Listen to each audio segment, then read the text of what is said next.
بسم الله الرحمن الرحيم الحمد لله رب العالمين الحمد لله الذي هدانا لهذا وما كنا لنهتدي لولا أن هدانا الله أشهد أن لا إله إلا الله وحده لا شريك له وأشهد أن محمدا عبده ورسوله اللهم صل على محمد وعلى آل محمد كما صليت على إبراهيم وعلى آل إبراهيم إنك حميد مجيد اللهم بارك على محمد وعلى آل محمد كما باركت على إبراهيم وعلى آل إبراهيم إنك حميد مجيد ورضى اللهم عن الخلفاء الراشدين والصحابة أجمعين ومن تبعهم بإحسان إلى يوم الدين أما بعد والسلام عليكم ورحمة الله وبركاته.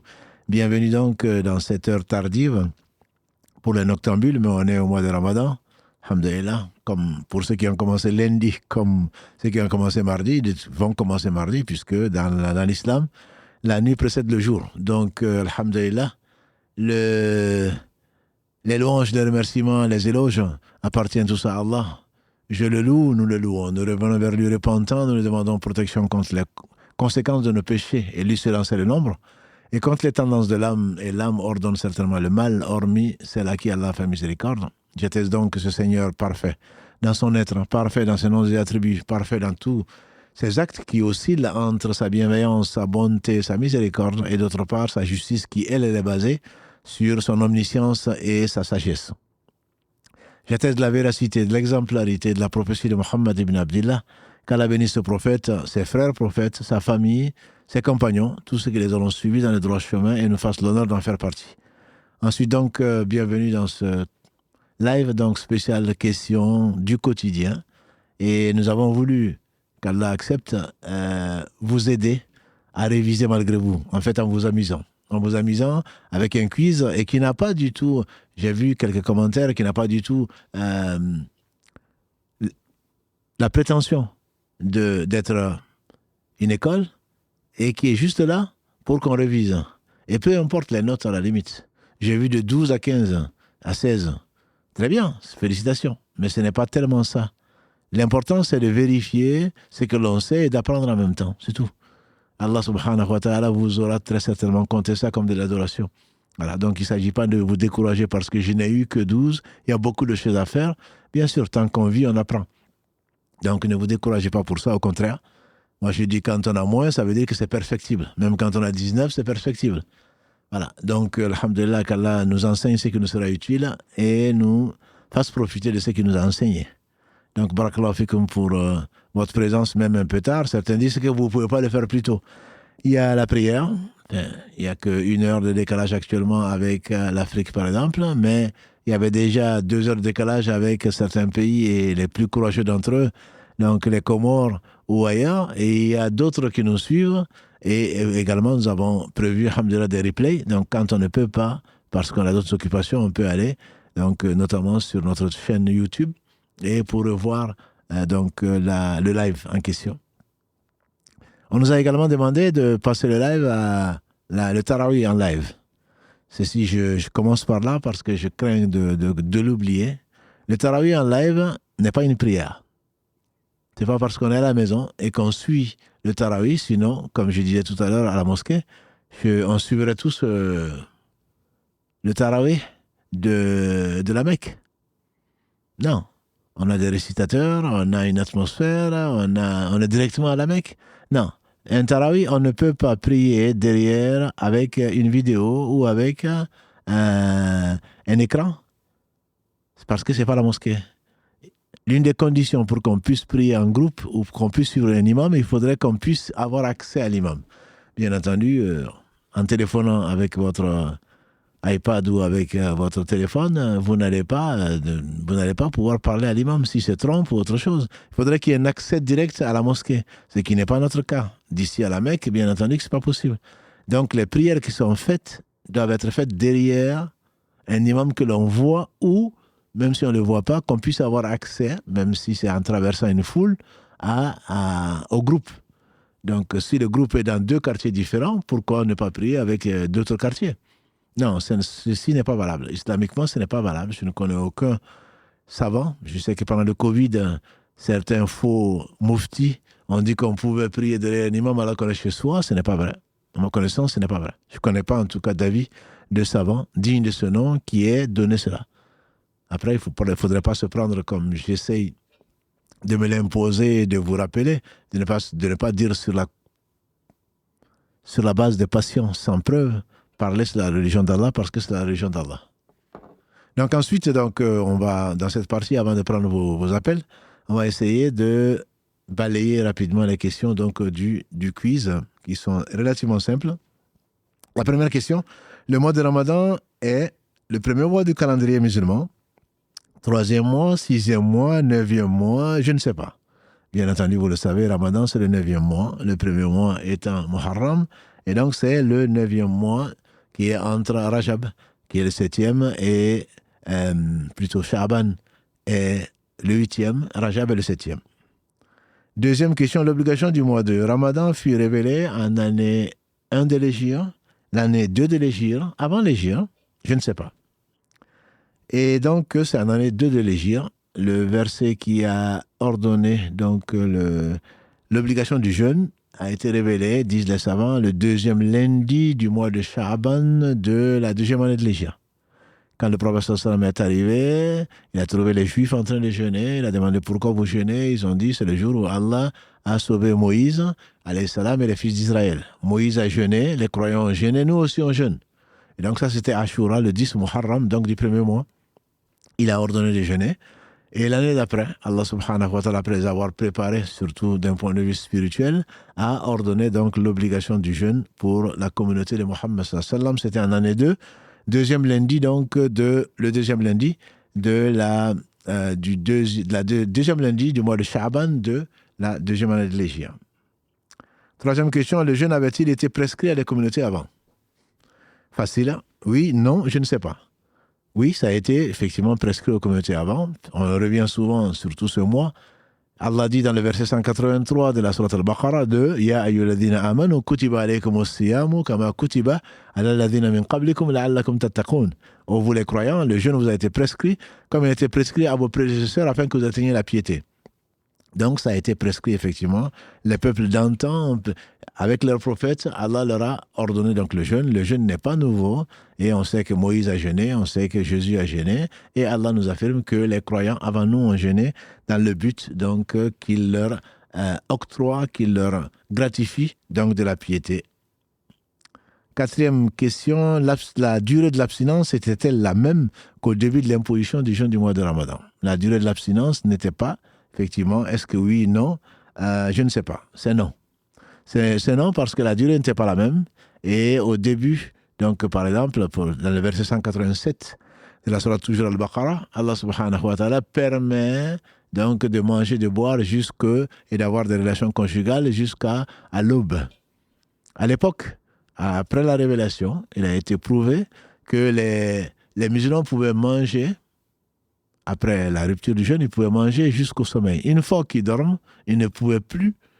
Donc, le jeûne commençait une fois qu'ils dormaient. Et les gens, parce qu'ils étaient normaux, ils avaient des besoins physiologiques, il est arrivé à certains, que je ne nommerai pas, d'avoir des relations conjugales avec leurs femmes dans la nuit, alors qu'eux, ils s'étaient réveillés. Et Allah dit, je sais bien, alim Allah, Allah savait que vous trompiez, que vous transgressiez plutôt. Et donc, Allah vous a pardonné. Maintenant, donc, vous pouvez manger et boire et avoir des relations avec vos épouses jusqu'à l'aube. Donc, Allah a réduit a enlevé cette difficulté, a réduit donc le temps d'abstinence qui partait donc du sommeil jusqu'au lendemain, jusqu'au Maghrib. Le malade, 5e question, non-alité, est-il tenu de jeûner? Non-alité, est-il tenu de jeûner? La réponse, c'est non. Il n'est pas tenu de jeûner, c'est pas parce qu'on n'est pas alité, qu'on est malade au point d'aller aux urgences, ou qu'on est malade parce qu'on n'arrive pas à se lever, même pour aller aux toilettes, que là on est malade. Non, on n'a pas besoin de certificat médical, c'est une question de foi. Quand on sait qu'on est malade, qu'on ne peut pas manger, ou que si on mange, on vomit, ou qu'on a des douleurs, on n'est pas obligé d'aller au lit. Et donc, c'est à nous de juger. Allah sait bien entendu, avant de nous avoir créés, il sait ce dont on souffre. Et si on triche ou pas. Donc, on n'a pas besoin d'être alité, mais on ne trompe pas Allah. On peut tromper tout le monde, sauf Allah. 6e question, la femme enceinte et celles qui allaitent sont-elles obligées de jeûner si elles ont la capacité? Nos sœurs, qu'Allah bénisse nos mères, Nos sœurs, souvent, sont très courageuses avec l'allaitement pour donner vie à nos enfants et également pour les porter le fœtus jusqu'à l'accouchement, avec toutes les douleurs, avec tout ce qu'il y a et qui accompagne cette bonne épreuve, entre guillemets, il n'y a pas de mauvaise. Et ceci, elles ne sont pas obligées de jeûner, comme l'a dit le prophète sallallahu alayhi wa sallam, d'après le hadith donc de Anas, qui n'était pas Anas ibn Malik. Allah subhanahu wa ta'ala a facilité donc, aux voyageurs la réduction de la prière et également à celle qui est enceinte et celle qui allait. Et donc, elles ne sont pas obligées de jeûner. Elles jeûnent si elles veulent, si elles peuvent le supporter, elles peuvent ne pas jeûner également. Et la compensation, on la verra, Inch'Allah, plus tard. 7e question, le voyage non pénible de courte durée ou en avion autorise-t-il la rupture du jeûne? Les gens se croient courageux, mais Allah a permis. Celui qui est malade ou qui est en voyage. Le voyage, il est général. Les savants définissent, la majorité des savants disent que c'est c'est parcourir 84 km, c'est les 4 écoles. Et donc, à partir de ce moment, que ce soit en avion, que ce soit à dos d'âne, que ce soit à pied, c'est un voyage. Et du temps du prophète sallallahu alayhi wa sallam, quand on a vu quelqu'un voyager en jeûnant, parce qu'il se sentait capable, et à midi venu, ou quand il était fatigué, donc il a perdu connaissance. Les gens étaient attroupés autour de lui, et il a vu ça, il dit, qu'est-ce que c'est que cet attroupement? On dit, c'est un tel parce qu'il jeûne. Il dit, ce n'est pas signe de piété que de jeûner en voyageant. Lui-même jeûnait parfois il ne jeûnait pas. Les compagnons, certains jeûnaient, d'autres ne jeûnaient pas. Ceux qui jeûnaient ne reprochaient pas aux autres, comme on pourrait le faire aujourd'hui, pourquoi ils ne jeûnent pas? Parce que c'est trop facile. C'est ici à Abidjan, ici, New York, c'est un avion, ça dure que 6 heures, ça dure que 12 heures. Voilà. Pourquoi on ne peut pas jeûner? Non, ça, si tu veux, tu jeûnes, si tu veux, tu ne jeûnes pas. C'est une facilité qu'Allah nous donne. Et il n'y a pas donc de condition en disant que non, c'est trop facile, donc je vais jeûner. Si tu veux, tu jeûnes. Si tu veux, tu ne jeûnes pas. Par contre, si tu ne jeûnes pas, tu dois rattraper ce jour-là. 8e question. À cause du stress des examens scolaires et le besoin d'être dans les meilleures conditions physiques et psychologiques, on a déjà entendu ça, je suis autorisé à rompre le jeûne ou pas? Puis le rendre un autre jour. Je dois malgré tout jeûner, je ne sais pas. Le stress est né du peu de confiance que nous avons souvent par rapport au destin, par rapport à Allah subhanahu wa ta'ala. En jeûne, il se fait qu'au travers du jeûne, au travers de l'adoration, Allah te facilite et t'enlève le stress. Allah bi dhikrillahi tatma'inna al-qulub, n'est-ce pas que le rappel d'Allah, c'est par le rappel d'Allah que les cœurs s'apaisent. Donc ce stress, si on avait vraiment confiance en Allah, je ne dis pas qu'on n'a pas peur, mais la peur disparaît rapidement pour laisser place à la confiance en Allah subhanahu wa ta'ala. Donc, ce n'est pas une autorisation de rompre parce que moi j'ai un examen. L'examen, le vrai examen, ce sera le jour du jugement dernier. Et tu ne pourras certainement pas supporter ce stress-là. Mieux vaut se préparer à celui-là qui va te faire oublier le stress de cette vie. Par contre, si tu as un malaise ou tu sens vraiment un besoin impératif de rompre le jeûne, il n'y a pas de souci à le faire parce que la santé l'emporte donc sur la santé l'emporte sur la religion, sur donc le jeûne. On peut le rompre quand il y a un besoin. 9e question, les examens médicaux autorisent-ils au besoin la rupture du jeûne? Oui, non, je ne sais pas. Bien sûr que les examens médicaux autorisent la rupture du jeûne parce qu'encore une fois, la santé l'emporte sur la religion. Je dois faire les examens. Cet examen nécessite une échographie ou je ne sais quoi d'autre parce que je suis malade ou parce que je suis enceinte ou parce que elle oblige à boire combien de litres ou je ne sais combien, c'est permis. Et on rend ensuite ce jour-là. 10e question, je dois faire un prélèvement de sang pour les analyses médicales. Question récurrente. J'ai le droit de ne pas jeûner. Je jeûne puis je rattraperai le jour, Inch'Allah. Mon jour de jeûne est valable. Donc, je n'ai pas le droit de ne pas jeûner. Je jeûne. Mon jour est également valable. Donc, le prélèvement de sang n'est valable. Ce n'est pas la hijama où il y a une divergence entre les savants de savoir que, oui ou non, ce jour de jeûne, après avoir fait la hijama, est-il valable ou pas? On va pas rentrer dans les divergences. Ça, c'est par rapport à la hijama, mais pas par rapport au prélèvement de sang. 11e question. L'anesthésie locale pratiquée chez un dentiste invalide-t-il le jeûne? Oui, non, je ne sais pas. Bien sûr que ça n'invalide pas le jeûne, sauf si l'anesthésie ayant fait son effet et que je n'ai pas senti et j'ai avalé ou j'ai bu quoi que ce soit à ce moment-là, très certainement le jeûne n'est plus valable. Mais c'est de toute façon permis. S'il faut, si je dois me traiter parce que j'ai une rage de dents ou je dois m'arracher une dent ou pour autre chose, ce n'est pas interdit pendant le mois de Ramadan. Simplement, si je le fais, il faut que je fasse attention de ne pas avaler. Si j'avale, mon jeûne est rompu et il faudrait donc le rendre. 12e question, la consultation chez la gynécologue invalide-t-elle le jeûne? Bon, c'est une question qui est posée exprès parce que des sœurs demandent souvent « je veux annuler ma consultation parce que je jeûne ». Non, l'auscultation d'une femme par la gynécologue ne rompt pas le jeûne. Simplement, la question a été posée même récemment à des savants dignes de confiance, ça n'oblige pas même pas à faire le ghusl. Si ça obligeait à faire les grandes ablutions, alors le jeûne serait rompu peut-être. Mais tant qu'il n'y a pas eu quoi que ce soit qui ressemble à des réactions qui ressemblent à ce qu'on peut avoir dans un rêve érotique ou dans les relations conjugales, c'est la simple auscultation ne rompt pas le jeûne. Ce n'est pas parce qu'il y a eu une auscultation, soit un appareil à pénétrer en elle, soit un doigt ou plus. Non. Par contre, ça oblige à refaire les petites ablutions pour faire la prière. Ça oblige à faire les petites ablutions pour faire la prière, mais pas le jeûne est valable. 13e question. J'apprends dans la journée, on est le premier Ramadan pour nous, pour d'autres ce sera demain, j'apprends dans la journée le début du Ramadan. Qu'est-ce que je fais? Je continue à manger et à boire. Première option. Deuxième option, j'arrête de manger et de boire. Le reste de la journée, puis je rattraperai ce jour-là, Inch'Allah. Je jeûne le restant du jour et le jeûne de ce jour est valable. Je ne sais pas. Donc c'est la deuxième réponse. J'arrête de manger et de boire parce que c'est un jour où il n'est pas permis de jeûner et de boire, mais ce que j'ai fait n'est pas un péché puisque je ne savais pas.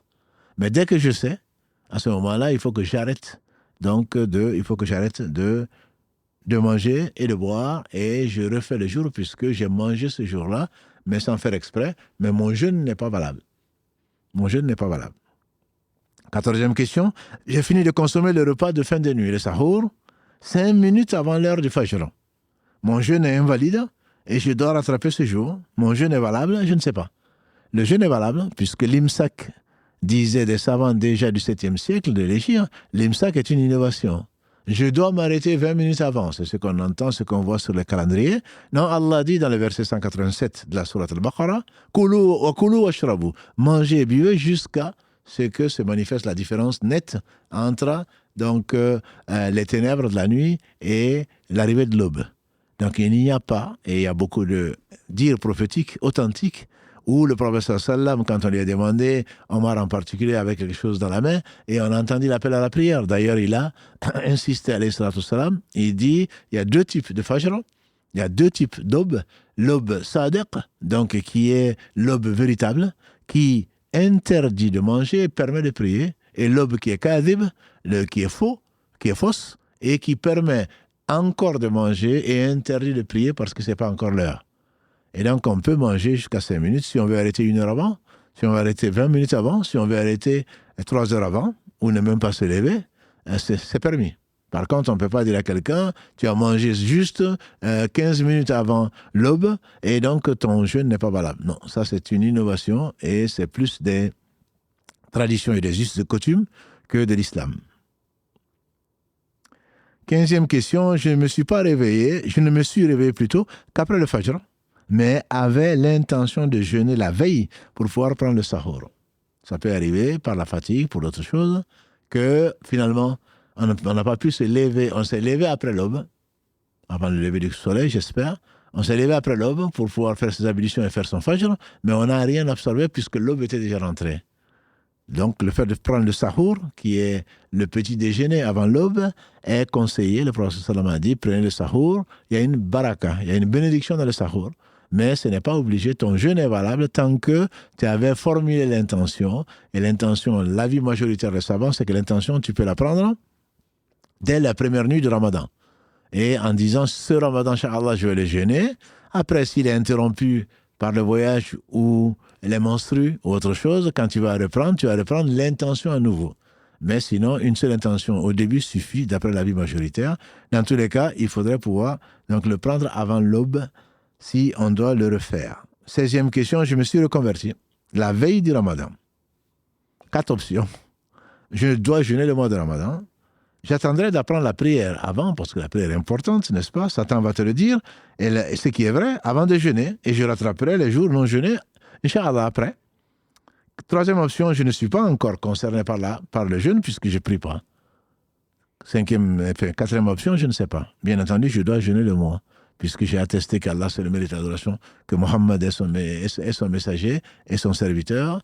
Et la prière est obligatoire pour moi, et même si on ne le sait pas, c'est une des questions qui ont été posées sur Instagram, même si on ne sait pas, le prophète sallam nous a dit que la prière est obligatoire, on ne connaît pas la Fatiha, il a dit qu'on dise, même un converti, quelqu'un qui vient de se convertir, qui ne connaît pas l'arabe, il suffit qu'il dise Subhanallah, Alhamdulillah, La ilaha illallah, Allahu Akbar, wa la hawla, wa la quwwata illa billah. Ça c'est si l'arabe, si c'est ce que c'est. Sinon, il peut se contenter de ce qu'il sait. Alhamdulillah, Alhamdulillah, Alhamdulillah, il fait sa prière. Allahu Akbar, Allahu Akbar, Allahu Akbar, Subhanallah, Subhanallah, et il fait sa prière tant à la place de la Fatiha que de la sourate, dans le record, s'élève du record, il ne connaît pas le reste, mais il peut le faire, bien entendu souvent guidé parce qu'il n'a pas appris la prière, guidé en priant en groupe, etc. Mais la prière est obligatoire. Le jeûne également l'est, s'il remplit bien sûr les conditions. Donc, elle n'est pas indisposée, il n'est pas fou, il est pubère, il n'est pas en voyage, il n'est pas malade. Il faut qu'il fasse le jeûne du mois de Ramadan. Après, que ce soit difficile certainement, parce qu'il n'a pas l'habitude, parce que, alhamdulillah, il est rentré donc, dans un autre mode de vie pour atteindre la piété, mais Allah va l'assister très certainement. Nous avons nos enfants de quel âge qui font parfois tout le Ramadan et très jeunes. Parce que Allah leur donne la volonté, parce qu'ils veulent imiter les parents, parce qu'ils sont convaincus qu'il faut le faire. Donc Allah, c'est Allah qui va faciliter, et n'est facile que ce qu'Allah facilite. 17e question. Malade, je vais être perfusé en état de jeûne.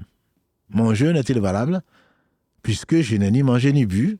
2e option, je dois refaire le jour après Ramadan. Et 3e option, bien sûr, je ne sais pas. C'est la 2e qui est la bonne, c'est que je dois refaire le jour après le Ramadan. Donc, Inch'Allah. Pourquoi? Parce que la perfusion va te donner tous les éléments minéraux, toutes les vitamines, tous les sels, tout ce dont tu as besoin, que tu aurais consommé au travers du boire et du manger. Donc, on ne va pas faire comme ceux à qui que Allah cite, subhanahu wa ta'ala, dans son noble livre, ceux à qui les pécheurs, à qui Allah subhanahu wa ta'ala a interdit, parce qu'ils sont interdits plutôt, de pêcher le samedi, ils n'avaient pas de poisson. Et donc, qu'est-ce qu'ils ont fait?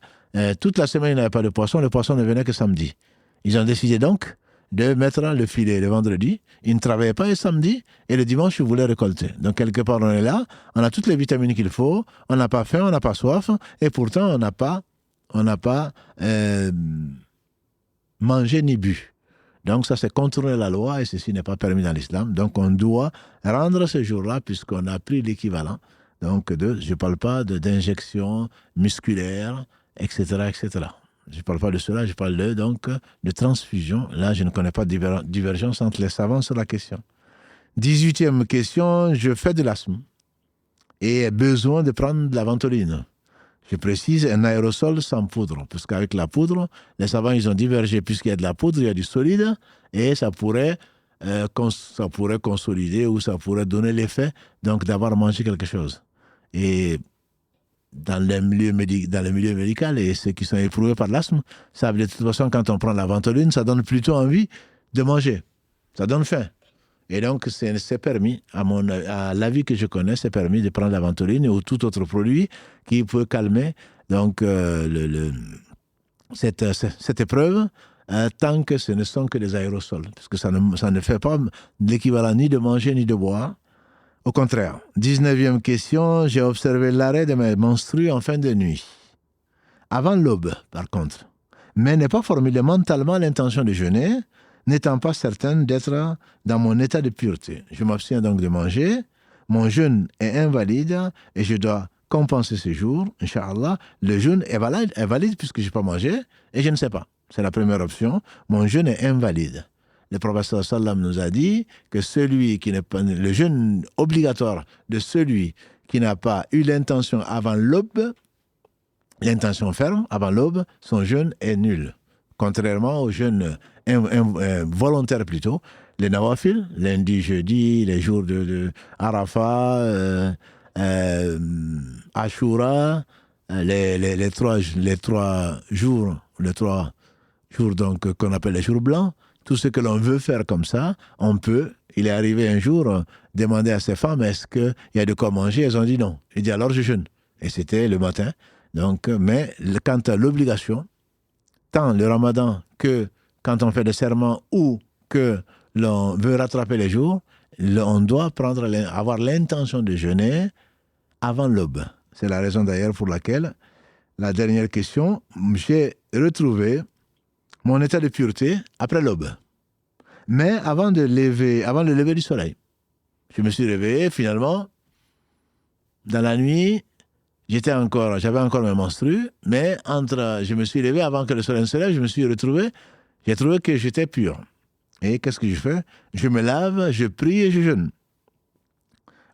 Deuxième option, je me lave, prie, jeûne et je rattraperai le jour après le ramadan, Inch'Allah. Troisième option, je me lave et je ne jeûne pas.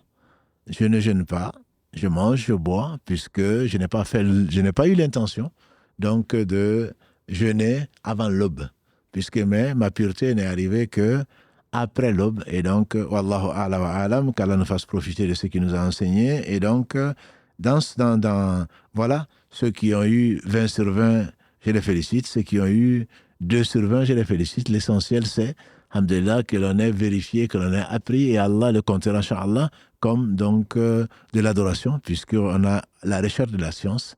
Celui qui recherche la science, qui emprunte un chemin pour rechercher la science, Allah lui facilite donc le chemin du paradis. Donc il est déjà presque une demi-heure. La prochaine fois, on va essayer, Inch'Allah, de faire plus court. Donc avec Karim, qu'Allah le bénisse, on va essayer de prendre des appels. Priorité maintenant aux appels, Inch'Allah. Allô, oui. Allô. Oui, assalamu alaikum wa rahmatullahi wa barakatuh. Vous me recevez? Oui, on vous entend très bien. Oui. Alors déjà, bon ramadan à tous et merci pour ces émissions que vous programmez quotidiennement et de façon hebdomadaire. Barakallahu fik. Alors j'ai une question qui n'a pas à voir avec le ramadan. Oui. Il y a quelque temps, vous avez parlé de l'importance en fait de maintenir les liens de parenté en islam et ma question est en relation avec cela. Très bien. Donc, je viens d'une famille nombreuse, j'ai plusieurs petits frères et sœurs et j'ai un grand frère avec qui j'ai une relation assez difficile. On a arrêté de se parler il y a une dizaine d'années. À l'époque, j'étais au début du collège et lui du lycée. Et je ne sais pas pourquoi. Et malgré les questionnements, il n'a jamais révélé la raison, ni à moi, ni à personne. Et je ne sais pas comment me positionner vis-à-vis de ça. L'année dernière, lors du ramadan, je l'ai appelé. J'ai décidé de reprendre contact parce qu'on vit dans la même maison, littéralement, mais on ne s'adresse pas la parole et j'ai jamais su pourquoi. Et je voudrais reprendre le contact. Je l'ai appelé, je lui ai fait part de cette volonté et il a raccroché. Et je sais que c'est pas bien en islam de couper les liens de parenté, mais je sais aussi que j'ai essayé de faire le pas pour...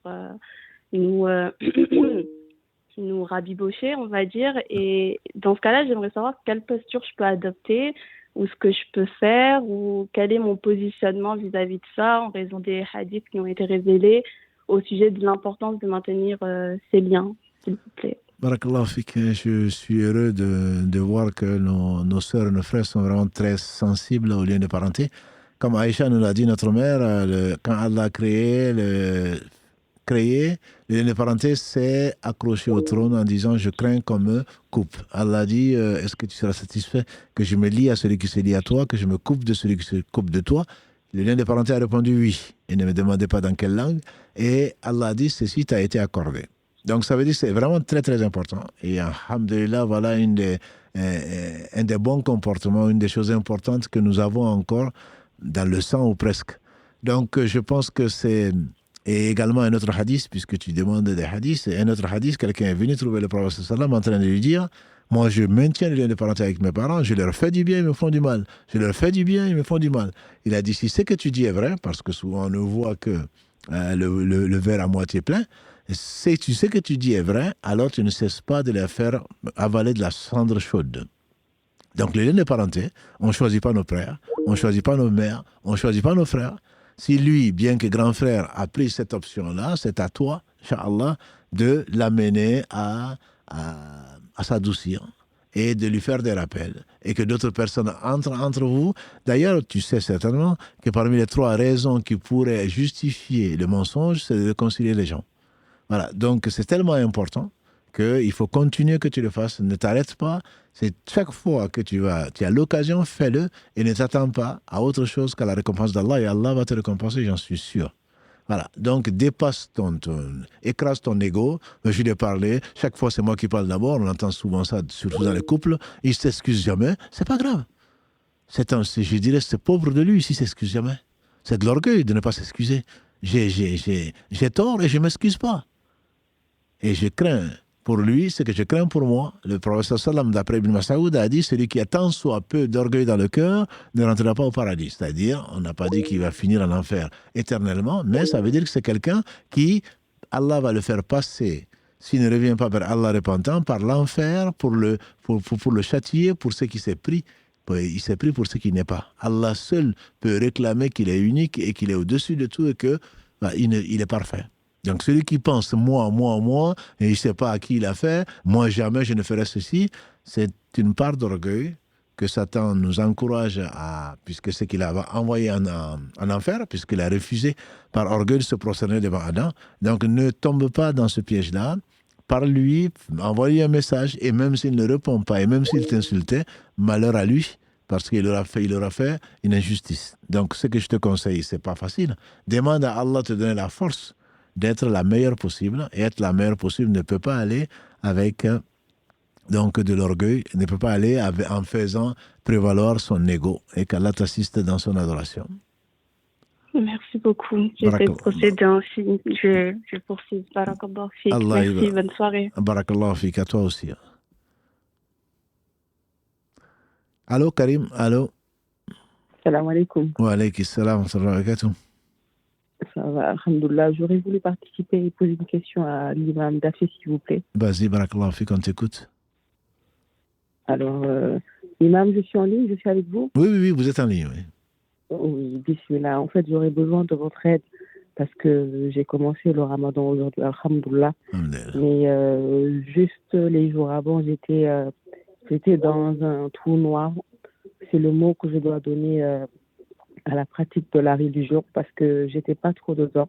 Parce que j'ai été en couple avec un homme qui, lorsqu'il m'a épousée, il était dans le dîn.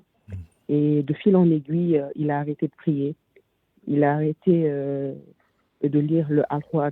Il a arrêté, en fait, de croire en Allah.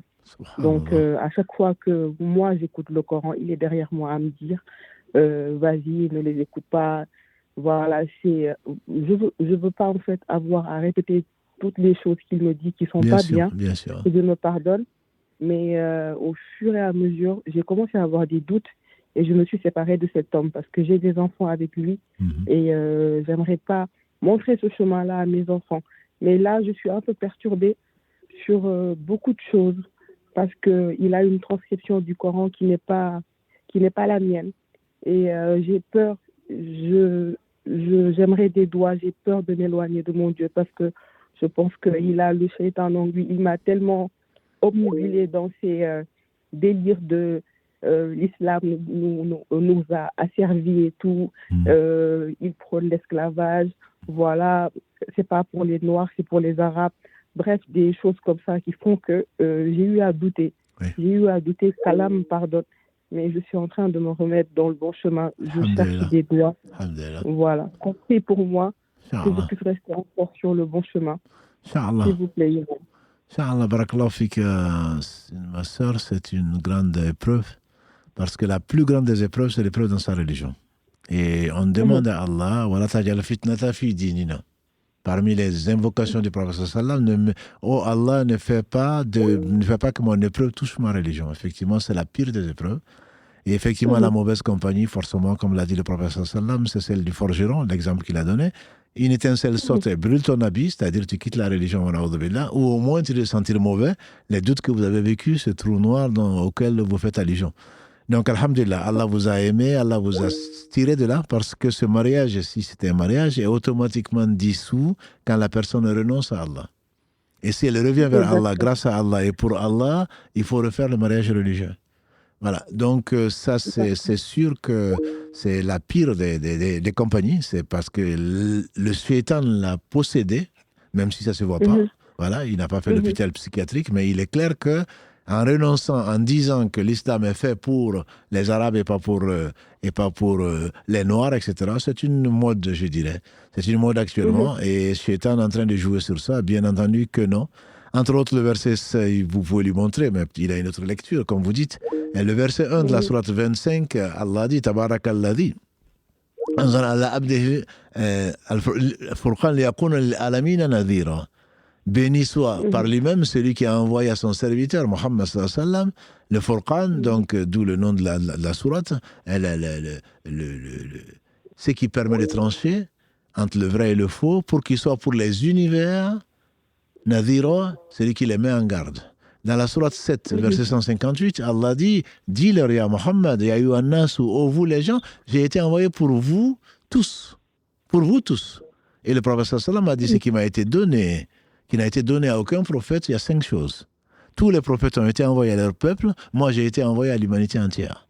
Entre autres, on n'a pas le temps de développer tout ça, mais il n'y a pas de doute que l'islam a été envoyé à tout le monde. Contrairement aux autres prophètes qui n'ont été envoyés qu'à leur peuple, ce qui n'enlève rien à leur honneur, ce qui n'enlève rien à leur valeur. On croit à tous les prophètes, et on doit tous les aimer. Ils sont les meilleurs hommes que la terre a portés. Mais aucun n'a été envoyé à autre qu'à son peuple, si ce n'est Mohammed sallallahu alayhi wa sallam.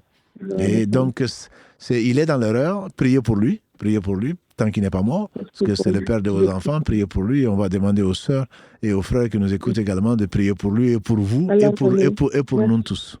Qu'Allah vous raffermisse, vous êtes sortis du trou.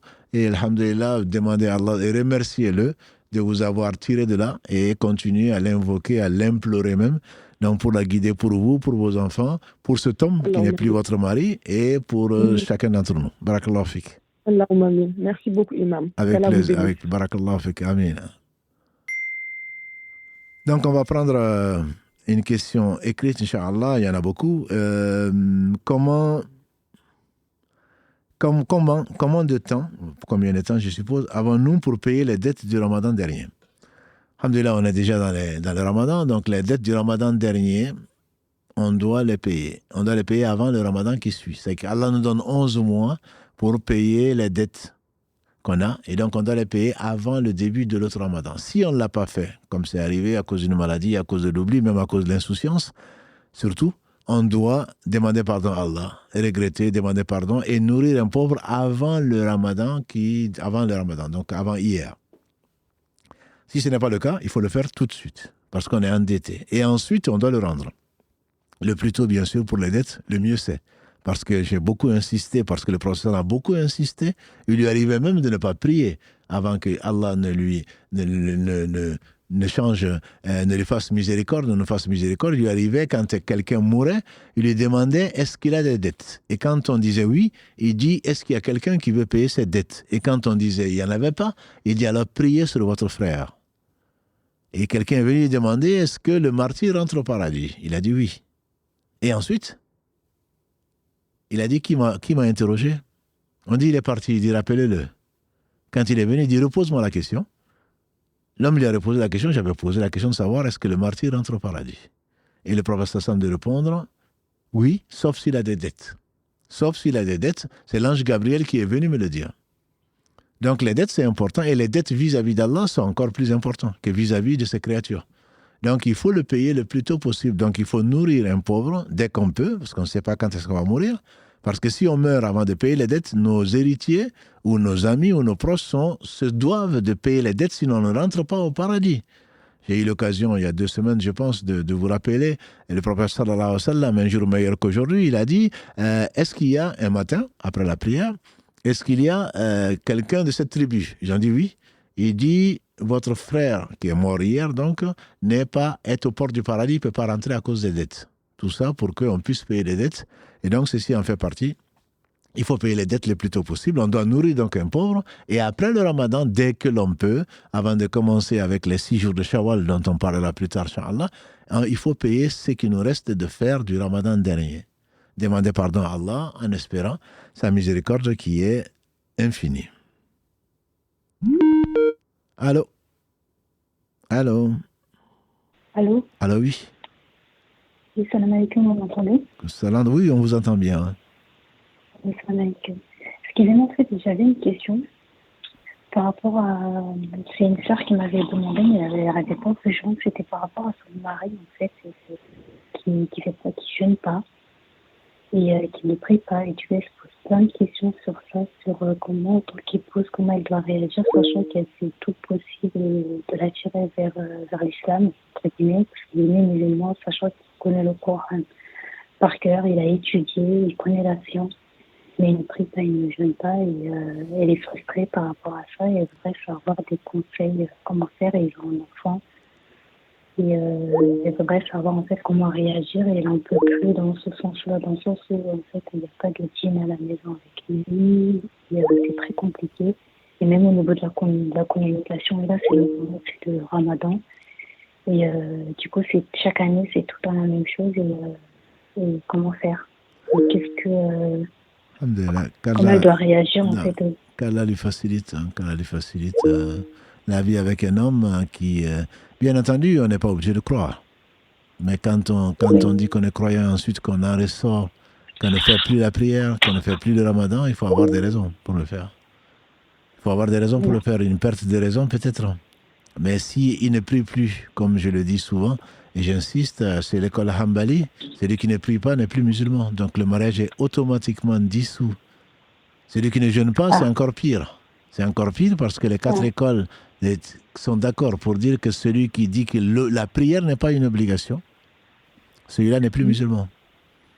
Il y a des négligents, ils sont nombreux. On dit qu'en France, il y a 70% des musulmans qui avouent ne pas prier, mais la plupart des écoles, 3 écoles sur 4, disent que la personne reste musulmane si elle se sent empêchée, elle pense que la prière est obligatoire. Si pour lui la prière n'est pas obligatoire, il n'est pas musulman. Si pour lui le jeûne du ramadan n'est pas obligatoire, il n'est plus musulman. Donc il n'y a plus de vie de couple, enfin il y a une vie de couple bien sûr, mais pour nous dans l'interdit, c'est illicite. Et il est hors de question qu'elle accepte ses appels au lit ou quoi que ce soit parce qu'elle est en train de jeûner ou autre chose, de rompre son jeûne, il est hors de question qu'elle lui obéisse. Voilà, donc c'est quelque chose d'extrêmement grave. On prie pour lui avant qu'il ne soit trop tard, on prie pour elle, donc il faudrait qu'elle prie, qu'elle invoque son Seigneur, qu'elle fasse intervenir qui de droit, son tuteur, ses parents ou les amis de cet homme, pour le raisonner. Parce que si vraiment il pense que la prière n'est pas obligatoire, il n'est plus musulman, donc il n'y a plus de vie de famille dans le cadre de l'islam. Si le jeûne, c'est encore pire, entre guillemets. Parce que beaucoup d'entre nous jeûnent et ne font pas la prière. Mais ils savent au moins qu'ils doivent faire la prière. La preuve, c'est que le ramadan où nos mosquées sont pleines, etc. Donc c'est l'un des arguments pour certains en disant que le prophète m'a dit celui qui meurt en ayant dans le cœur le poids d'un atome de foi sortira de l'enfer. Mais celui qui renie l'obligation d'un pilier de l'islam, connu de tous, l'islam est basé sur 5 piliers, il n'y a pas de discussion entre les savants, c'est sur 5 piliers, l'attestation de foi, la prière, les 5 prières, puisqu'il y a les coranistes qui disent qu'il n'y en a que 4 pour certains, 5 prières, la part du pauvre, la zakat, le monde, que certains appellent le monde, mais c'est la purification, et le jeûne du mois de Ramadan, plus le hajj pour celui qui peut. Donc celui qui renie une de ces obligations-là n'est plus musulman. Ça ne veut pas dire qu'il va mourir non musulman. Mais il se doit de revenir à Allah, de demander pardon à Allah qui est miséricordieux et de croire à ce à quoi les musulmans croient. Donc c'est une situation qui est beaucoup plus grave que vous ne pensez peut-être. C'est beaucoup plus grave.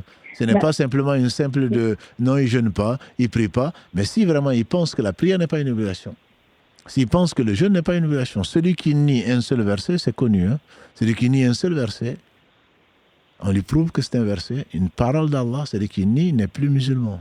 On n'est pas là pour excommunier les gens, au contraire. C'est juste parce que parfois on fait des choses, on ne connaît pas la gravité. Et donc, c'est la raison pour laquelle, entre autres, Allah dit, subhanahu wa ta'ala, dans la sourate 16 en particulier, demandez aux gens du savoir si vous ne savez pas. Donc, il se peut qu'elle soit dans l'illicite sans le savoir. Bah, c'est ça, parce que la sœur, elle est frustrée par rapport à ça, parce qu'elle me dit qu'en fait, elle ne sait pas au quotidien qu'est-ce qu'elle doit faire, parce que des fois, elle me dit, j'en ai demandé des heures, pour moi, je ne peux pas vivre comme ça, et moi, je lui dis, non, il faut essayer de trouver des solutions, mais les solutions, c'est qu'elle reste comme ça. Les solutions, ma sœur, c'est que ce n'est pas une solution qui peut, c'est pas une situation qui peut perdurer. Elle est frustrée, elle est à juste titre. Hein. À juste titre. Donc, il y a un choix dans la vie. Il y a des choix plutôt dans la vie, et ça, c'est un choix qui est important. Imaginons que cet homme que je ne connais pas, pour qui je prie, et je demande aux sœurs, aux frères de prier pour qu'elle le guide avant qu'il ne soit trop tard. Imaginez simplement que cet homme ne croit plus. Il ne croit plus que la prière est une obligation. S'il n'y a plus de prière, quelqu'un qui pense que la prière n'est pas une obligation n'est plus musulman. Ça, c'est l'unanimité des savants. D'accord. Voilà. Donc, il faudrait qu'elle essaye de régler ce cas, de s'asseoir avec lui. Peut-être qu'il est possédé, peut-être qu'il a de mauvaises informations. Il faut l'informer des conséquences de ce qu'il fait et de sa croyance. S'il en est conscient et qu'il a fait ce choix-là, ben, il l'assume.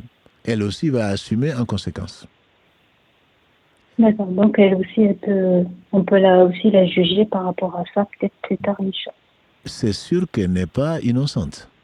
Il faut qu'elle demande aux gens, il faut qu'elle les fasse intervenir. Elle veut du bien pour cet homme, ce que je comprends, nous le voulons tous du bien, mais il faudrait qu'elle agisse. Elle ne peut pas rester comme ça, couvrir une attitude qui n'est pas acceptable. Si elle le sait et elle ne fait rien, bien entendu qu'elle est complice de la situation. D'accord. Ah oui, ça c'est encore plus... Tout à fait. Ce n'est pas que ce monsieur qui est en cause, c'est également elle, son attitude. Elle, son attitude. D'accord. Okay. Parfait. Allah merci pour les réponses. Et pour Ramadan. Ah, mais barakallah fik à vous aussi. Hein. Merci beaucoup, barakallah fik. Donc, on va prendre une question, Inch'Allah, orale. En ce Ramadan, est-ce correct de garder le witr pour clôturer le tahajjud parce que j'ai l'impression de raconter des hasanats vu les invocations qui sont faites pendant le witr. Le witr, donc, pour ceux qui ne savent pas ce que c'est le prophète sallallahu a dit Allah est un, il aime l'impair. Le witr, c'est l'impair. Donc, souvent, dans notre culture, on parle du chef et le witr, père et impair. On a souvent parlé dans nos lives. Mais le witr, c'est tout ce qui est impair. Et le prophète, que Dieu le bénisse, disait donc et aimait faire le witr le dernier tiers de la nuit, juste avant le fajr. Et le witr, c'est de 1, 3, 5, 7, 9, 11, 13. Il faisait donc jusqu'à 13 rakas, comme le disait notre mère Aïcha Kalalagré. Ceci m'amène à répondre indirectement à une question qui a été posée. Est-ce qu'on peut faire les 3 rakas, puisque beaucoup d'entre nous pensent que c'est le chef et le witr, c'est 2 rakas du chef et une raka du witr. On peut les faire effectivement sans faire de tashahhud entre les deux. On peut les faire d'entrée et en même temps avec un seul tashahhud à la fin. Le prophète sallam l'a fait et c'est un hadith qui est authentique. Généralement, on lit Sabism Rabbik al-A'la, la 87 après la Fatiha, Kul ya al-Kafirun, la 109 après la Fatiha dans la deuxième raka, et on ne s'assoit pas comme au Maghreb, on se lève directement, on lit Kul Allahu Ahad, et parfois on rajoute les 2 dernières et on fait un seul tashahhud et on fait le salam. Ça, c'est une question qui a été posée, également écrite. Mais pour revenir à la question de notre frère ou de notre sœur, qu'Allah nous enseigne ce qui nous peut être utile. L'imam Al-Albani, qu'Allah lui fasse miséricorde, il a écrit tout un petit chapitre qu'on appelle les prières de nuit du Ramadan, où il a ramené 8 ou 10 hadiths où le prophète sallam priait de façon différente. Mais ce qui, pour répondre à la question directement de ce frère ou de cette sœur, c'est que il est arrivé au prophète sallallahu alayhi wa sallam de prier 8 rakas et ensuite, ou 9, faire le witr et ensuite faire 2 rakas. Il est également arrivé de faire 4 rakas après le witr. Ce qui veut dire que ce n'est pas interdit. Il lui est arrivé peut-être, Allah est sage, c'est le sage par essence, par excellence, peut-être pour nous permettre, nous, de faire ce que l'on fait aujourd'hui, parce que le prophète sallam a dit, celui qui reste avec l'imam, on pense au tarawih, et qui prie avec l'imam, jusqu'à ce que l'imam s'en aille. C'est comme s'il avait prié toute la nuit. Donc, c'est la raison pour laquelle les gens qui prient avec l'imam pour le tarawih, qui font 8 plus 3 ou 10 plus 1 ou autre chose. C'est la raison pour laquelle les mosquées, certaines mosquées, dont la nôtre, permettent de faire le witr avant de partir. Ensuite, quand on se réveille ou à la maison, on peut faire d'autres prières comme le prophète sallam l'a fait. Voilà, donc c'est permis. Et en même temps, on espère qu'en quittant, même en se couchant à 22h, ce qui n'est pas notre cas aujourd'hui, même en se couchant à minuit, que Allah nous le compte comme si on avait prié toute la nuit. Et la promesse d'Allah est vraie. Donc c'est la raison pour laquelle on ne veut pas que ces 4000 personnes ou plus de fidèles partent et ne bénéficient pas donc de cette aubaine-là que Allah accorde à tout un chacun. Voilà, donc c'est permis, ce n'est pas ce que faisait le prophète sallam tous les jours, mais il lui est arrivé de le faire. Et personne ne peut dire, puisque les hadiths sont authentiques, personne n'a le droit de dire « ceci ne se fait pas ». Ce n'est pas parce qu'on ne connaît pas. Et comme je dis souvent, il y a un proverbe qui me plaît bien, la science c'est comme la confiture, moins on en a, plus on l'étale. Voilà, non, ça n'existe pas, dis je ne sais pas, je ne connaissais pas ça. Mais ne dis pas que ce n'est pas, ça ne fait pas partie des sunnans. Ça me dit, on a vu avec Si Mohammed que personne ne connaissait tous les hadiths du prophète sallam, y compris le meilleur d'entre eux, Abu Bakr et Omar. Il y a combien de hadiths qui l'ont échappé et qui ne savaient pas. Donc, il ne faut pas se prétendre savant, et même si on est savant, plus on est humble, on sait qu'on ne sait pas. Et j'en profite en même temps, donc, puisqu'on parle du witr, on demande quels sont le nombre de rak'ahs à prier pendant le tarawih.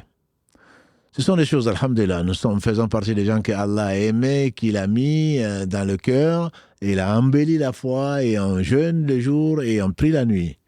Donc le tarawih n'est pas une obligation. On a déjà dit, c'est le prophète sallam priait 11 ou 13 rak'ahs, d'après les versions de notre mère Aïcha, et il est sorti 2 ou 3 nuits à prier avec les autres, et donc les gens étaient très contents, mais après il s'en est abstenu, craignant que Allah n'impose à sa communauté, il a été envoyé comme miséricorde pour les univers, qu'Allah n'impose à sa communauté donc de la prière du tarawih. Et donc elle n'est pas obligatoire, il s'en est retenu, Allah dans sa miséricorde ne l'a pas rendu obligatoire, de telle façon qu'après sa mort, et après le temps d'Abu Bakr, Omar a vu les gens prier les uns les autres, donc il a instauré, il a suggéré et il a donné un imam aux hommes, un imam aux femmes, et donc ils ont prié ensemble et il était très fier. Et s'il y avait un prophète, s'il y avait un inspiré après le prophète sallallahu alayhi wa sallam, ça aurait été Omar, comme le prophète sallallahu alayhi wa sallam nous l'a dit. Et également, pour ceux qui parlent de bid'a, le prophète sallallahu alayhi wa sallam a dit « Alaykum bi sunnati, suivez ma sunna et la sunna des khulafa, des califes donc bien guidés. » Et à l'unanimité des savants, je parle des savants bien sûr, à l'unanimité des savants, c'est Abu Bakr, Omar, Othman et Ali. Donc s'ils ont instauré une chose, c'est ceux qui étaient les meilleurs des compagnons, c'est ceux qui craignaient le plus Allah. S'ils ont instauré une chose, c'est bien parce que c'est une chose que l'on peut suivre donc comme exemple. Donc ça c'était... Et donc ceux-là ont instauré donc le tarawih. Le tarawih, donc on peut le faire seul ou en groupe. Si on le fait seul, c'est comme le prophète sallam, mais il avait une raison. Il est sorti pour qu'on le fasse en groupe. La preuve, c'est qu'il l'a fait quelques jours. Ensuite, il s'en est abstenu. Si Omar a été inspiré et qu'il a fait ça, donc on dirait c'est mieux de prier en groupe. Ne serait-ce que parce que le hadith que je viens de dire, en substance, c'est celui qui prie avec l'imam et qui s'en va jusqu'à ce que l'imam s'en aille. Celui-là, c'est comme s'il avait prié toute la nuit. Donc la vie, le meilleur, c'est celui-là. Après, les savants, ils ont divergé. Puisque le prophète sallam n'a jamais prié plus que 13 rak'ahs, est-ce qu'il est permis dans le tarawih de prier plus que 13 rak'ahs? Mieux que nous, notamment la deuxième génération, il y en a qui priaient jusqu'à 23, voire 32 rak'ahs. Ils ont leurs arguments. C'est quoi? Le prophète sallam a dit la prière de nuit, c'est 2 par 2. Et quand on craint que l'aube n'arrive, alors on conclut par le witr, par une seule rak'ah. Donc, il n'a pas limité le nombre de rak'ahs. L'imam Albani ou d'autres disent non, il ne faut pas dépasser le 13. Mais les savants qui disent qu'il n'y a pas de nombre disent que le prophète sallam, ses prières, comme disait notre mère Aïcha, ne me demandent pas combien elles étaient longues, comme elles étaient belles. Quant à nous, quand on a récité le dernier 30e, on pense qu'on a lu beaucoup de Coran. D'ailleurs, en Afrique, parfois, on dit il a fini le Coran. Pourquoi? Parce qu'il a juste lu, il a juste appris le dernier 60e. Voilà, on pense que le dernier 60e, ça bismirka ala jusqu'à Nas. Voilà, il a fini le Coran, on dit. Ah bon? À son âge, oui, il a fini. Il a fini quoi? Un 60e. Voilà, celui qui prend un 30e à partir d'Amayata Sa'aloun, surat Naba, 78, alors là, lui, il a peut-être fini 2 fois le Coran. Alors que ce n'est qu'un 30e du Coran. Et le prophète, alayhi salatu salam, je rappelle le hadith de Hudayfa ibn Yaman, qui est venu trouver le prophète, sallam, très heureux de voir le prophète prier. Il s'est mis à côté de lui, il a lu la surat al-Baqarah.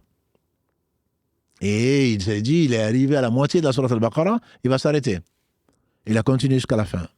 Il a dit, il a fini la surat al-Baqarah, donc il va s'arrêter. Il a pris, après ces versets, il a pris la surat les femmes. 200 versets, actuellement en tout cas, dans la version. 200 versets. Il a fini cette sourate. Il est revenu, 176 versets plus exactement, il est venu à la sourate Al-Imran, 200 versets. C'est quand il a fini cette sourate-là. Si elles avaient été complètement révélées, ce serait 286 plus 200 plus 176 dans la même raka. Et nous, on passerait la nuit, on ne pourrait pas le faire. Et il a dit qu'il a fait le record. Il a fait la génuflexion, il est resté presque aussi longtemps que la durée de la lecture de ces combien de versets. Et il s'est relevé, il est resté presque aussi longtemps. Et il a fait le soujoud, il est resté presque aussi longtemps. On imagine que ce serait une de nos rakas qui durerait toute la nuit. Donc ce n'est pas la même chose. Le temps que le prophète sallam mettait à faire la prière, on le sait jusqu'à ce que ses pieds étaient enflés. Donc on ne peut pas se comparer au prophète sallam, on ne pourra jamais se comparer au prophète sallam. Donc le fait de multiplier les bonnes actions, les prières surrogatoires pourraient, Inch'Allah, nous compenser, on espère par la miséricorde d'Allah, si nos prières obligatoires ne sont pas suffisantes, et un jour viendra où Allah demandera aux anges de regarder les prières obligatoires. Si elles ne sont pas complètes, on va dire, et Allah va dire, regardez les prières surrogatoires, dans le Tarawih, dans l'Aïd, dans le Witr, dans le Fajr, dans le Tahiyat al-Masjid, dans les Rawatib que vous faites, Allah va dire, rajoutez-les aux prières obligatoires. Et si par la grâce d'Allah, ces prières rajoutées aux obligatoires ont été acceptées, Allah va dire alors, j'ai accepté toutes les œuvres de mon serviteur, puisque la prière empêche des choses blâmables et des turpitudes, un verset que vous connaissez, 45 de la sourate 29. Allô? Allô? Allô, oui? Salam alaikum, cher. Alayki salam wa rahmatullah. Ouais, j'appelle pour savoir, pendant le Tarawih, je prends mon Coran et dedans j'ai la traduction française, la traduction phonétique et en arabe. Et je voulais savoir si j'ai le droit de lire la traduction française en même temps que la récitation de l'imam. Barakallahu fik. D'après toi, c'est une pratique malheureusement qui est répandue, très répandue. Il est permis de prendre le mushaf en arabe dans les prières surrogatoires, pas dans la prière obligatoire. Mais qu'en arabe. D'accord. Par exemple, on a appris et on veut réviser. Il est très conseillé quand on apprend le Coran de le réciter, parce que parfois on pense le connaître, en fait on ne le connaît pas en le récitant par cœur. Et donc il est conseillé de l'avoir, de prier, et si jamais on a des trous, on peut regarder. Ça c'est permis dans la prière surrogatoire.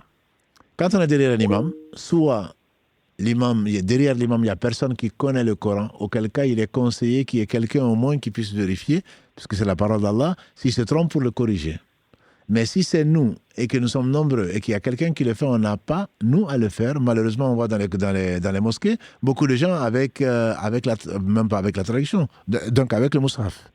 Et si, alors que l'imam est en train de réciter, on est en train de nous faire autre chose que de lire l'arabe, je crains que la prière ne soit pas valable. Parce qu'on n'est pas en train d'écouter l'imam. On écoute l'imam, mais en fait, le cœur n'est pas là. D'accord. Voilà. Donc moi, je le déconseille fortement. Je dis simplement à nos sœurs qui veulent écouter de prendre une chaise ou de s'asseoir par terre, d'écouter l'imam, mais en même temps, c'est une excellente méthode, en tout cas que moi je conseille à tout le monde, les non-arabophones, d'écouter le Coran en même temps, de voir le sens. On apprend beaucoup, énormément. Mais on n'est pas en prière avec l'imam, puisqu'on n'écoute pas l'imam. En fait, le cœur, l'esprit, le cerveau est branché sur le français. Et donc ça, à ma connaissance, ce n'est pas quelque chose...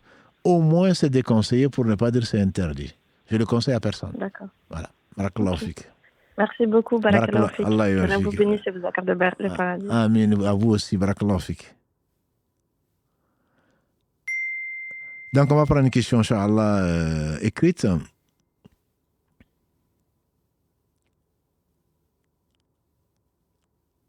Donc, il y a beaucoup de questions. beaucoup de questions. Je préférais rester sur le ramadan, mais bon, peut-on compléter les rakas du Tarawih en cas de retard? Il n'y a pas de compléter les rakas du Tarawih, sauf si tu considères le Tarawih comme 11 ou 13. Non, tout ce qui est pris après l'Aïcha est du Tarawih, pendant le mois de ramadan. Donc, que ce soit ce que tu faisais d'habitude, tes 3 rakas, 2, 1, ou que ce soit que tu en fasses plus, si tu viens, tu as de la prière en tarawih en groupe, bien sûr que tu peux compléter. Tu peux compléter, on a dit, même si l'imam a déjà fait le witr et que tu as fini, tu peux faire ce que tu peux compléter, comme tu peux ne pas compléter. Donc, il n'y a pas vraiment de tarawih en disant que ils ont fini, donc moi j'ai fini. Non, la preuve, c'est que les 10 dernières nuits en particulier, les gens prennent la bonne habitude de faire une partie du tarawih après l'Aïcha, d'aller manger, de dormir un peu, de se réveiller et de continuer, de finir par le witr à la fin. Donc, il n'y a vraiment pas de mal, il n'y a pas d'interdiction plutôt à le faire. Allô? Allô, salam alaikum. Wa alaikum assalam wa rahmatullah. Ya Imam, qu'Allah vous récompense pour toutes les bonnes choses que vous faites. Barakallahu fik, toi Donc, aussi. moi, Oui. j'ai une question, c'est par rapport aux heures de prière. Oui. Donc, j'aimerais savoir ici en France, donc dans la ville où je suis actuellement, je suis allé dans une mosquée, on m'a distribué un calendrier. Oui. Et je suis allé dans une autre mosquée, j'ai eu un autre calendrier, mais les horaires au niveau de Fajr, ça ne correspondait pas. Tout à fait. Donc, au niveau de la deuxième mosquée, on nous a expliqué que ils ont fait le calcul par rapport au 18e degré. Donc, j'aimerais avoir plus d'explications par rapport à cela. Qu'est-ce qu'on doit suivre? Alhamdulillah, c'est une des questions qui était écrite. Et je me suis dit, peut-être qu'on n'aurait pas le temps. Mais alhamdulillah, Allah a décrété qu'on en parlerait aujourd'hui. C'est très important. Et surtout, ça revient pendant le mois de Ramadan. Puisque malheureusement, la prière, c'est tout le temps. Et souvent, on ne s'intéresse à ça qu'à par rapport au mois de Ramadan, au moment d'arrêter de manger essentiellement. Donc, il y a plusieurs méthodes. Il y en a 5, plus exactement, si vous allez dans Islamic Finder, je pense, qui est un logiciel que je vous conseille, qui donne donc à partir des angles. Il y a 3 angles les plus utilisés. Au pays, le problème ne se pose pas, parce que l'angle, c'est la vision. C'est la vision, donc on sort, le muezzin voit si l'aube est rentrée ou pas. Et donc, bon, dans les pays, si ce ne sont pas... s'il n'y a pas assez d'obscurité, on se base plutôt sur le calcul. Je n'ai rien contre le calcul. Et donc, il y a 12 degrés, il y a 15 degrés, il y a 17, 18 degrés, parfois on parle même de 19 degrés. Donc, ça dépend du choix que l'on fait. Ça dépend du choix que l'on fait. D'où le 12 degrés, donc c'est par rapport à l'apparition de l'aube. On a dit tout à l'heure qu'il y a 2 types d'aube. Il y a l'aube qui est sadiq, qui est véridique, et il y a l'aube qui est kadhib, qui est fausse. On met une pile photoélectrique pour faire d'une histoire longue et belle, courte, une pile photoélectrique dans un désert, et c'est au moment où la pile s'allume qu'on dit que c'est l'aube. Donc il y a beaucoup de discussions dessus, et donc les mosquées, en fonction de leur référence, choisissent un horaire ou pas. Le 18 degrés, 19 degrés, c'est quelque chose qui est assez tôt. Assez tôt. Je ne vous conseille pas un horaire particulier, mais c'est assez tôt dans la mesure où parfois on ne voit pas vraiment que l'aube est rentrée. C'est trop tôt. Bien entendu, c'est plus sûr par rapport à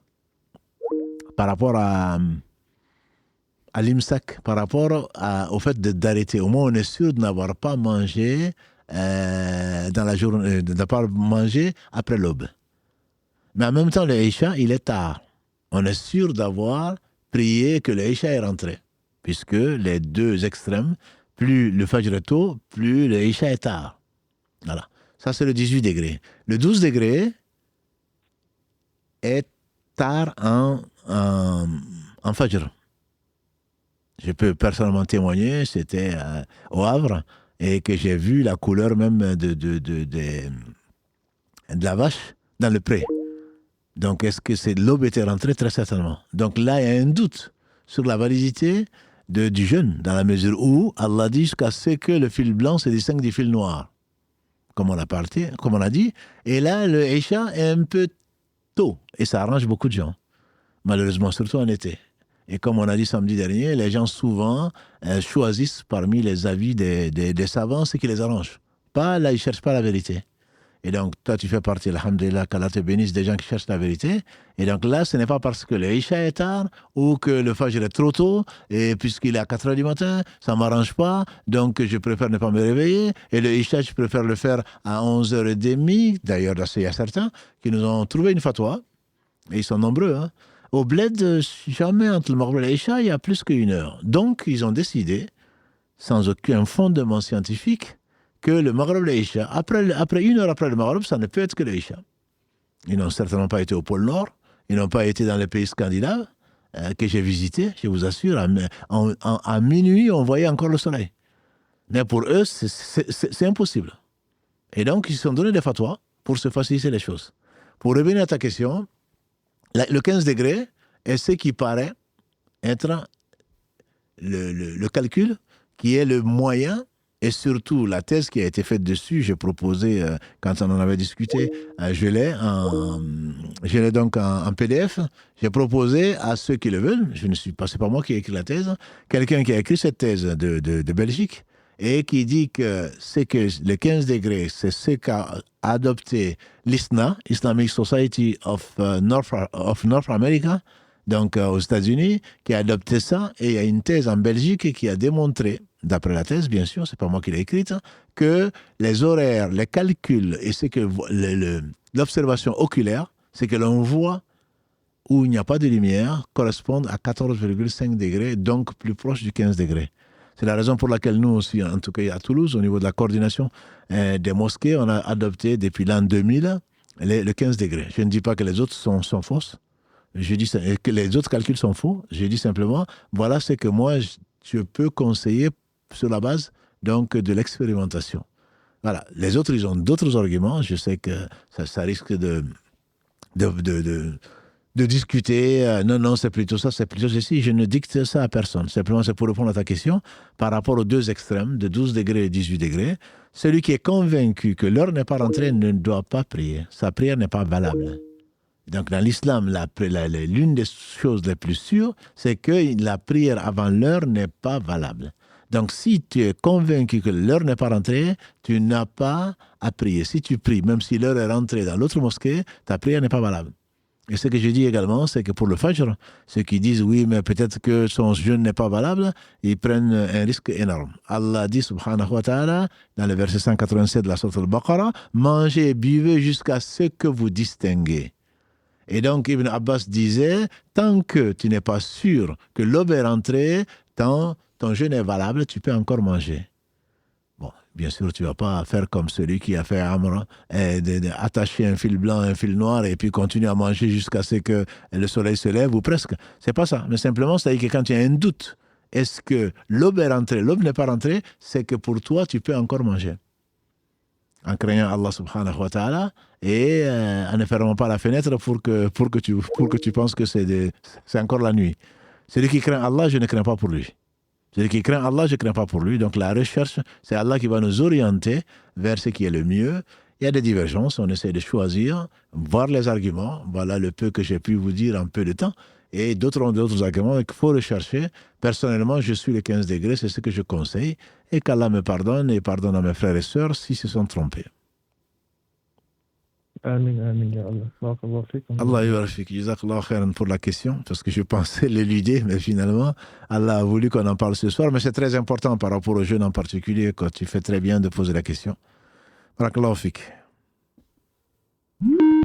Allô? Allô? Allô, oui. Assalamu alaikum wa rahmatullahi wa barakatuh. Wa alaikum salam wa rahmatullahi wa barakatuh. Vous êtes en direct, je vous écoute. Assalamu alaikum wa rahmatullahi wa barakatuh. Wa alaikum salam wa rahmatullahi wa barakatuh. J'aurais une question, s'il vous plaît. Déjà, merci beaucoup pour le live. Qu'Allah vous récompense. Allah yubarfik. Vous aussi. J'ai une sœur en France et je porte le voile légiféré et j'aimerais entamer des études de médecine. J'aimerais vous demander si vous avez un conseil pour nous, les sœurs qui sommes en France, qui ne peuvent pas faire la hijra pour les études de médecine, ou toutes les études en général, mais surtout les études de médecine en France, sachant qu'on ne peut pas porter le voile légiféré dans les hôpitaux publics. Et certaines sœurs mettent un calot, une charlotte et les vêtements d'hôpitaux très larges pour être le plus légiféré possible. Mais est-ce que cela est permis et est-ce que vous avez un conseil pour nous qui sommes en France dans ce cas-là pour pouvoir étudier la médecine et aider la communauté? Non, barakallah fik, c'est sûr que les études dans l'islam, c'est très important, notamment pour sauver une vie, c'est Allah qui sauve. Donc la médecine en particulier est une branche qui, d'ailleurs, les musulmans ont beaucoup contribué quand ils étaient vraiment conscients de leurs responsabilités. Donc moi, je ne peux que vous encourager. Après la pratique, je sais qu'un certain nombre de savants, enfin, en tout cas, il y a pas mal de fatwas qui disent que puisque l'intérêt général est là, donc on peut le faire et ensuite, sinon, si personne ne le fait, qui va servir la communauté? C'est un débat. C'est un débat. Personnellement, on m'a posé la question, j'ai envoyé la question à les savants, je suis sans réponse. Je suis sans réponse, j'attendais les réponses, voilà. J'attendais les réponses, donc je ne pourrais pas me permettre de vous donner une fatwa, parce que je ne suis pas mufti, de vous donner une fatwa sur la question, mais je sais que c'est une question qui est très discutée. Si j'avais la réponse, je vous le donnerais, mais je ne l'ai pas. Je ne l'ai pas et je ne me permettrai pas de vous donner une fatwa pour cela. J'ai aussi essayé d'envoyer, mais pareil, j'ai pas eu de réponse pour le moment. J'ai envoyé, j'attends toujours, parce que bon, quand face à de poser, donc chercher la science, demander aux gens qui savent, et j'attends toujours la réponse. Donc la réponse est tellement importante, et la question est tellement importante pour vous et pour d'autres, que je ne me permettrai pas de vous donner une réponse sur la question. D'accord, merci beaucoup. Allah yarfik, ma soeur. Donc, on va prendre un dernier appel peut-être après, puisque le temps passe et que, alhamdoulilah, c'est toujours sur le ramadan, si c'est possible. Ou sur autre chose, on va prendre rapidement. Comment... Bon, à la rupture du jeûne, est-il recommandé de faire une invocation particulière? Ça, ce sont des choses... J'en profite pour dire que le prophète sallam a dit que il y a 3 moments où l'invocation n'est pas refusée, et notamment donc dans les 2 hadiths que je connais, c'est au moment le jeûneur au moment de la rupture du jeûne. Donc quelle que soit l'invocation, il y a une invocation qui a été rapportée par Ibn Omar, qu'Allah l'a gré ainsi que son père, donc que vous pourrez trouver plus facilement en phonétique, en particulier dans la citadelle du musulman. Donc la fatigue est partie, les os ou les nerfs se sont retrouvés, et le ajr, wa thabat al-ajr incha'Allah, et la récompense a été assurée par Allah subhanahu wa ta'ala. Mais bon, c'est pas le prophète sallam à ma connaissance qui l'a dit, mais si Ibn Omar l'a dit, c'était l'un des plus fidèles du hadith, donc on peut le dire, puisque c'est une parole de compagnon du prophète sallam.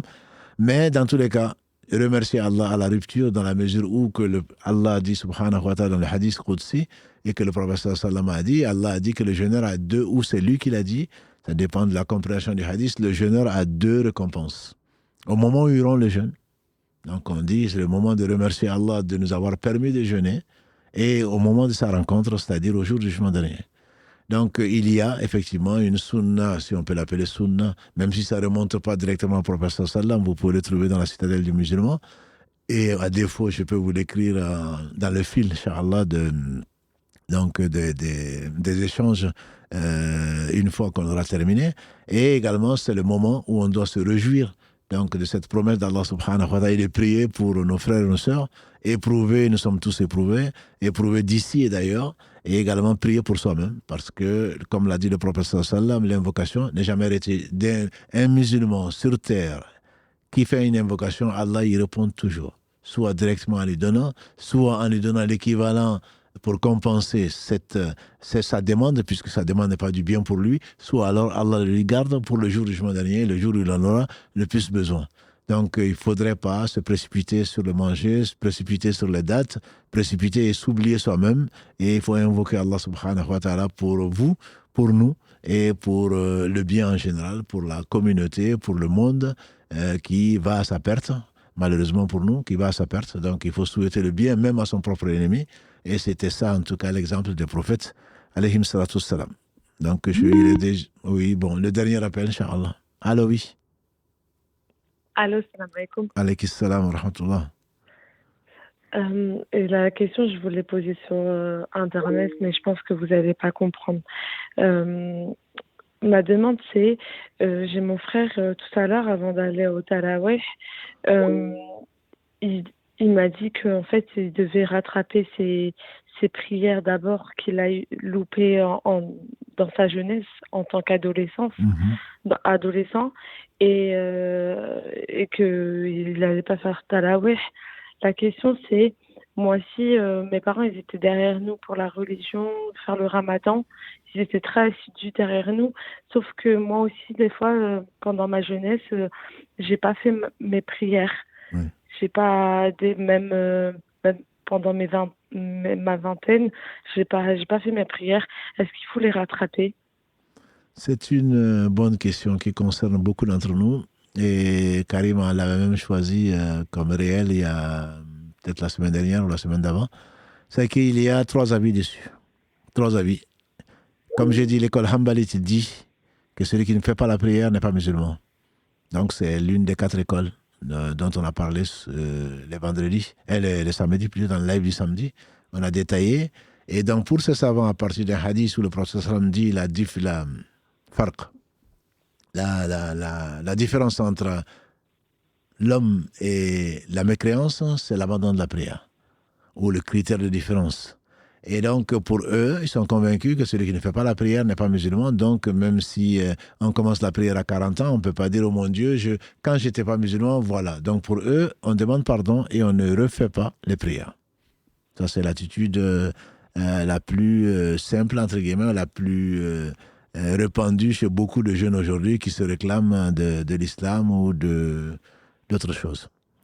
L'avis majoritaire, si on reste l'avis majoritaire, c'est ce qu'on a dit tout à l'heure, c'est quelqu'un qui était dans le péché, qui ne priait pas et qui se rend compte et qui regrette, et que ce sont des dettes vis-à-vis d'Allah subhanahu wa ta'ala. Donc celui-là se doit de refaire ses prières, même si c'est 40 ans de prière, qu'on va multiplier par combien de jours, qu'on va multiplier 5 fois par jour, etc. Il se doit de s'efforcer de les faire.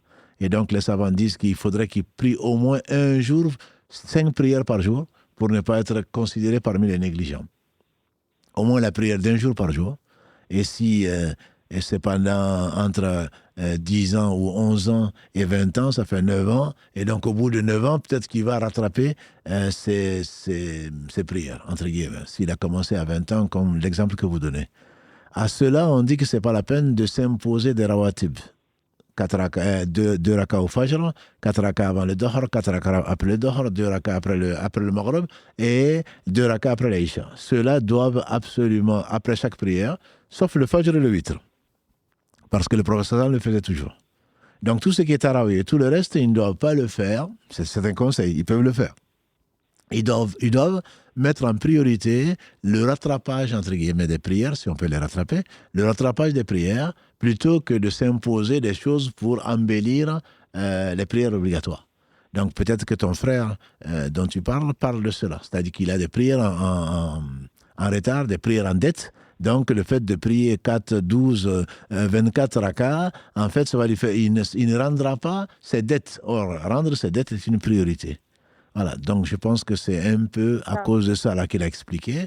Et un troisième avis, qui n'est peut-être pas majoritaire, qui est l'avis des Zahirites, notamment de l'imam Ibn Hazm, et on prend de tout le monde, on laisse de tout le monde sauf du prophète sallam, qui dit que la prière qui n'a pas été faite à l'heure, c'est pas que la personne sort de l'islam, mais c'est un péché, mais une prière, on ne peut pas la rattraper. Lui, son principe, c'est ça. On ne peut pas rattraper une prière. Parce que l'exemple qu'il donne, que je trouve très joli, il dit, ne vois-tu pas que la femme qui est indisposée ne prie pas, ne jeûne pas. Là, les savants sont unanimes dessus. Mais Dieu lui demande de rendre le jeûne et pas la prière. Et donc, pour lui, une prière qui est passée, à partir du verset 103 de la sourate 4, Allah dit, Inna salata kanat al mu'minina kitaban mawquta. La prière est pour les croyants et une obligation à des moments bien déterminés. Donc, lui, il est convaincu, lui et les savants qui pensent comme lui, sont convaincus qu'une prière qu'on a ratée, sauf il y a des hadiths clairs. Le prophète sallam dit, celui qui dort ou qui l'a oublié une prière, quand il se réveille ou s'en rappelle, c'est le moment de la prière. Donc celui-là n'est pas un péché. Une fois qu'il s'est rappelé de ça, il le fait, même si c'est une prière qu'il a oubliée quand elle devait accoucher ou quand il accompagnait son épouse à je ne sais où, finalement, il a oublié, il s'en est rappelé, il le fait même un an après, il n'est pas en retard. Par contre, nous négligeons les prières et en disant je vais rattraper la prière, cette prière pour eux n'est pas valable. Et donc pour eux, ils disent il faut demander pardon à Allah dans tous les cas et faire beaucoup de nawafil, comme par exemple le tarawih. Comme par exemple se lever la nuit pour le qiyamul layl, comme par exemple les rawatib, 4 rakas avant le dohor, 4 rakas après le dohor, ou 2 rakas après le dohor, après le maghrib. Donc multiplier ça et les bonnes œuvres en demandant pardon à Allah, en espérant qu'au jour du jugement dernier, sa miséricorde va l'emporter sur sa colère et qu'il va accepter ce qu'on a fait en plus pour le rajouter aux prières pour qu'il nous évite le châtiment. Voilà donc brièvement, on en avait déjà parlé, mais aujourd'hui peut-être c'est un peu plus détaillé. Donc les 3 options données par les savants, je ne parle pas de statistiques, mais l'avis majoritaire, c'est qu'il faut rattraper ces prières-là. Donc, et ça, c'est l'avis probablement de ton frère. Oui, les 4 écoles sont d'accord sur ça. Non, non, pas les 4 écoles. J'ai dit les 3 écoles, 3 sur 4. Ah, c'est ça, pardon. Parce que la 4e, j'ai commencé par celle-là, elle dit que celui qui ne prie pas n'est pas musulman. Donc tu ne peux pas rattraper quand tu n'étais pas musulman puisque tu ne priais pas. Voilà, donc c'est l'avis des 3 écoles sunnites par rapport sur 4. D'accord. Voilà. Et j'ai pas envie de reproduire ça avec ma fille, qui a 12 ans, oui. Mais qui n'est pas devenue femme encore, entre parenthèses, mais elle fait le ramadan. Est-ce que ça, je ne sais pas si ça compte ou pas. Ça compte, alhamdulillah. Ça compte les enfants et qu'Allah bénisse qu'Allah bénisse nos enfants. Toute bonne action d'un enfant qui n'est pas pubère est comptée. Tous ses péchés ne sont pas comptés. Donc, si elle prie, si elle est jeune, ça lui sera compté. Inch'Allah, c'est un bonus, c'est une avance. Donc, il faut l'encourager à le faire. Et c'est une des sagesses pour lesquelles le professeur Sallam a dit enseigner la prière à vos enfants à 7 ans. Et à 10 ans, insister ou corriger-les s'ils ne la font pas. Parce que la prière, c'est jusqu'à la fin de sa vie. Ce n'est pas une fois dans l'an, ce n'est pas une fois par jour, c'est 5 fois par jour. Donc, c'est vraiment important. Tout ce qu'elle fera de bien lui sera compté et vous sera également compté. Donc, alhamdulillah, c'est tout bonus. Apprenez le bien à vos enfants et ne dites pas non, il est encore jeune. On ne va pas le lui imposer puisque Allah ne lui a pas imposé. Avant l'âge de la puberté, Allah n'a pas imposé aux enfants ce qu'il nous a imposé à nous.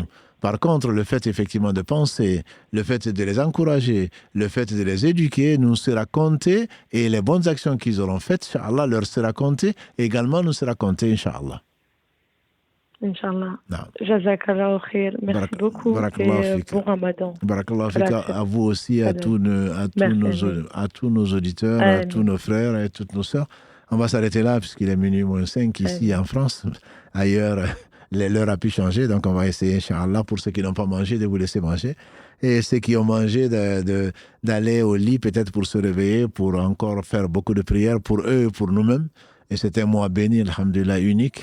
Le 9e mois, c'était un mois pendant lequel Allah subhanahu wa ta'ala, comme on a vu, pardonne. Toutes les portes du paradis sont ouvertes aux croyants, toutes les portes de l'enfer sont fermées pour les croyants. Et celui qui jeûne un seul jour pour Allah subhanahu wa ta'ala, il éloigne sa face de l'enfer de la distance de, on a dit, 3 millions de kilomètres qu'on a estimé, c'est 70 années de marche. Donc Allah vous aime, qu'Allah nous accepte, Allah accepte toutes nos œuvres qu'il a aimées et qu'il nous a ordonnées pour notre bien. Et ne nous oubliez pas dans vos prières, notamment de multiplier la prière sur le meilleur des hommes, par lequel Allah subhanahu wa ta'ala nous a guidés. Et on demande à Allah subhanahu wa ta'ala d'accepter le peu que nous avons fait. Et on va finir par le hadith du prophète sallallahu alayhi wa sallam qui disait à Mu'adh, Ya Mu'adh, wallahi, oh que je t'aime. Wa ya Mu'adh, wallahi, oh que je t'aime. Ne néglige pas à la fin de chaque prière de dire Allahumma inni ala dhikrika wa shukrika wa husni ibadatik. Oh Allah, assiste-moi, aide-moi à me rappeler de toi, ton dhikr, à te remercier et à parfaire ton adoration. Et celui qui a gagné ça, je vous assure que à force de le demander, il se peut qu'on soit sincère un jour et que Allah subhanahu wa ta'ala nous amène jusqu'à ce point de l'excellence, à parfaire son adoration, parce que lui seul mérite l'adoration subhanahu wa ta'ala. Allahumma salli wa sallim wa barik ala nabiyyina Muhammad wa ala alihi wa sahbihi ajma'in. Subhanaka Allahumma wa bihamdika. Ashhadu an la ilaha illa anta. Astaghfiruka wa atubu ilayk. Subhana rabbika rabbil izzati amma yasifun. Wassalamu ala al-mursalin walhamdulillahi rabbil alamin. Notre prochain rendez-vous, c'est samedi. Ce n'est pas mercredi. C'est mercredi. Karim vous a concocté un replay, Inch'Allah, que vous allez voir. Et donc, nos lives seront effectivement live en direct les lundis soirs à 22h30 et le samedi soir avec Si Mohamed, Barakallah fi, et Mohamed Adda, avec Karim toujours à la technique. Et le mercredi, Inch'Allah, il vous a préparé autre chose. Je vous laisse la surprise. Barakallah fikum wa salamu alaikum wa rahmatullahi wa barakatuh.